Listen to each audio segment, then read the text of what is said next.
ગુજરાતનો આવાજ।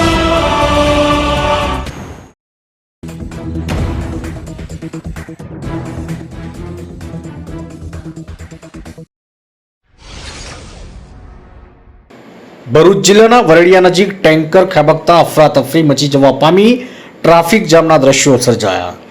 ભરૂચ જિલ્લામાંથી પસાર થતા રાષ્ટ્રીય ધોરીમાર્ગ નંબર 48 પર આવેલા વરડિયા ગામ નજીકથી પસાર થતી ભૂખી ખાડીમાં કેમિકલ ભરેલું ટેન્કર ખાબકતા અફરાતફરી સાથે દોડધામ મચી જવા પામી હતી। પ્રાપ્ત માહિતી અનુસાર વડોદરાથી કેમિકલ ભરી અંકલેશ્વર જઈ રહેલું એક ટેન્કર વરડિયા નજીક ભૂખી ખાડીમાં ખાબકી ગયું હતું। ટેન્કર ખાબકતા હાઈવે પર ટ્રાફિક જામ થઈ ગયો, વાહનોની લાંબી કતારો જોવા મળી।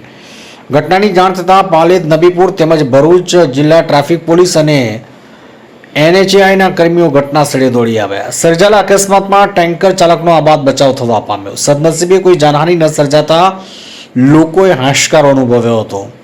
ભૂખી ખાડીમાં ખાબકેલા ટેન્કરને ક્રેનની મદદથી બહાર કાઢવામાં આવ્યું। ઉલ્લેખનીય છે કે વરડિયા નજીકથી પસાર થતી ભૂખી ખાડી પર માર્ગ સાંકડો હોવાને કારણે અવારનવાર અકસ્માતોની ઘટના સામે આવે છે। તો NHAI દ્વારા ભૂખી ખાડીનું નાળું પહોળું કરવા વાહન ચાલકો દ્વારા માંગ ઉઠવા પામી છે। માછથી મોહસિન કારાનો રિપોર્ટ।